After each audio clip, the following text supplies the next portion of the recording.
Have you ever just wanted to love a game, but no matter how hard you try, you just can't? It sucks. That's kind of my overall feeling with Yoshi's Crafted World. I haven't been this disappointed in a game in a long time. I absolutely loved Yoshi's Woolly World. I mean, I really liked it. But with Crafted World, there's just too many choices made by the developers that I can't really recommend it for any regular gamer. And what are these choices? Well, let's break it down, shall we? Okay, let's start with a high point, and that's the graphics. The graphics are absolutely gorgeous. Everything really does look like it was made from arts and crafts. It kind of makes me wonder if they actually created physical dioramas on all the levels. Opening up a new set of levels was always just exciting because I just never knew what they were going to throw at me next. I'll say that the art style in this game will probably be in my top 10 for graphics in games. It's definitely going to age well, like Legend of Zelda Wind Waker visuals. You know, every time they put it out on a new console, it just looks beautiful. Now, for this game, Nintendo decided to really focus on keeping a constant 60 frames per second, so the visuals kind of took a backseat in terms of resolution. Nintendo incorporated a dynamic resolution that changes to keep performance smooth. Because the resolution is pretty low, you get this beautiful but blurry game. In docked mode, Crafted World never quite reaches 720p, and in portable mode, you're looking at 480p and under, which is pretty low. But I found that playing in portable mode looked a little bit better because playing on the smaller screen hides that lack of resolution. Every once in a while, I'd notice some blurriness of the image, but it really was never a big issue. Just the fact that the game runs so smoothly is far more important. I'm going to be really excited if it ever gets a remaster treatment though. Seeing this game running at 1080p, 4K, or even 8K would just be awesome. Now move on to something that's very important to this game and something that I absolutely hate, and that's the music. There are maybe 2 songs in this entire game, and those 2 songs are remixed with different instruments to match the theme of the level or world that you're in. Having listened to the same melody that's not even that good to begin with for 30 plus hours was making me insane. I mean, I like the idea of keeping the same theme and just changing the instruments depending on what map or world you're in, but please, for the love of God, give me more than one song. It's games like this that remind me how important music is. I'm sure there are a lot of people who disagree with me and think this single theme used throughout the game is brilliant, just brilliant. And they're wrong. They're absolutely wrong. This music is absolute shit. I can only imagine if they get someone like David Wise of Donkey Kong Country fame to do the soundtrack. Actually, yes, you could play Tropical Freeze or Ukulele, the second one. Then you're good to go. Not this game. Here's a little taste. I mean, you've been hearing it this whole time throughout the review, but how about it at regular volume? Just have a listen.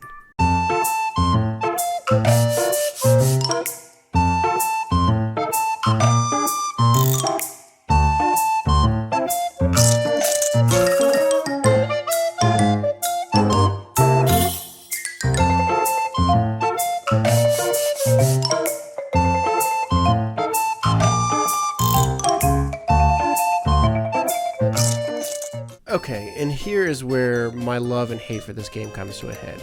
The gameplay is not your traditional platformer. Crafted World is more like an evolved version of Where's Waldo. The focus is really on exploring every inch of the level for hidden items. In each level, you're tasked with finding an X amount of flowers, which are needed to gain access further into the world.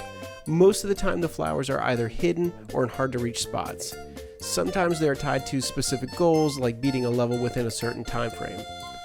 Besides the flowers specific to each particular level, there are always additional 3 flowers that can be collected by getting 100 coins, finishing level with 100% health, or finding 20 special red coins. After you beat a level, the reverse side of the level then becomes available. And so now you're going the opposite direction, you get to see behind all of the arts and crafts. This time though, you're trying to collect all the puppies that your friend Poochie has lost. It's the same exact gameplay. You know, find the hidden items, except this time they move around. Playing these levels in reverse is actually pretty cool since you get to see the back end of these crafted props that make the level. I always kind of looked forward to these levels as a break from the regular ones. When the game was in development, they made it seem like you were going to be able to flip the view of the level from regular to flipped on the fly, kind of like Paper Mario. But I guess they ended up changing their mind at the last minute. I do like the reverse version being its own level, but the idea of switching on the fly in the game that is all about exploring and finding hidden items would have been really cool. After you complete all the levels in the section, an NPC will then show up and ask you to find certain items within each level in exchange for additional flowers. This will have you replaying levels again and again, searching for and tagging props in the background and foreground. Each time you find and tag an item, you have to leave the level and present it to the NPC. You will at this point learn to hate that smiling bastard. The NPC will then give you another request, and you have to go back to the same level to find something else. This is what makes me hate this game. Instead of the NPC telling you every single item that's required the first time, the piece of shit gives you these requests one by one, forcing you to replay a single level 2 to 3 times. That is 2 to 3 if you find everything your first try. You will find an item in the level, back out and wait for the map to load, get a new request, wait for the game to load back into the level, and you spend a good 10 hours just in loading screens alone. And like the 4th time you do it, you know, the NPC is always like, "Oh, bless me, I forgot to tell you about this other item that I needed." I'm like, no, you had your chance. I tagged a cardboard cutout of a whale for you. We're done. I swear every time he would say, "I have another request," I wish the Doom guy would just come out of nowhere and just chainsaw his ass. And when you're playing the level for the first time and grabbing the initial flowers, you'll see the items in the background that the NPC is going to ask you to tag. But no, if you tag them then, nothing happens. But you know I'm going to have to go back and tag them at a later time once he tells me, and I have to go out of the level, then go back into the level. All of this is just blatant padding to increase the game's length. I don't know how else to say it. I just hate it. I really hate it. Look, I know they want you to take in all the details that they've put into these levels. The graphics and all the attention to detail is amazing. But they could do it by making everything available through the first playthrough of the level. You're still going to be searching for the same things. It just creates this grind that's not fun when you have to keep exiting out of the level and going back into it. It's just not fun. Oh, and once I beat the game, I thought, hey, maybe this aggravation will turn into this sense of accomplishment. Nope. You're then told that there's a new item on every single level that you now have to find.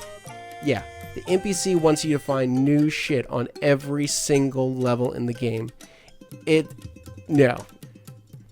Now, after you beat the game, you do unlock an additional 4 bonus levels. These levels turn up the platforming difficulty significantly.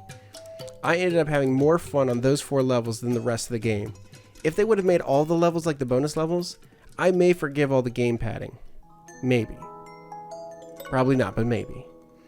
With the exception to the bonus levels at the end, the game as a whole is just not challenging at all. I was always just wishing for a difficult platform section mixed with the I Spy with my little eye gameplay. Crafted World is always referred to a casual game aimed at kids. Are kids just not as good as we were back in the day with games? I don't remember any NES games holding my hand saying, don't worry about these series of jumps, just focus on finding flowers. Give me a break. The only real challenge the game does offer to regular video game players is collecting 100% of the flowers in each level, but really it's more of a battle of attrition. And you know what? I would actually be okay with this type of gameplay if they would just give you all the challenges at once, but making you have to back out of the level, talk to the NPC, go back into the level, it just ruins all the fun. It's not a terrible game. I think if you go into the game not trying to 100% complete it, you're going to have a lot more fun. I just can't recommend it unless you complete the bare minimum to unlock the levels. Unless you love grinding in games to find and collect random stuff, then I say play it that way.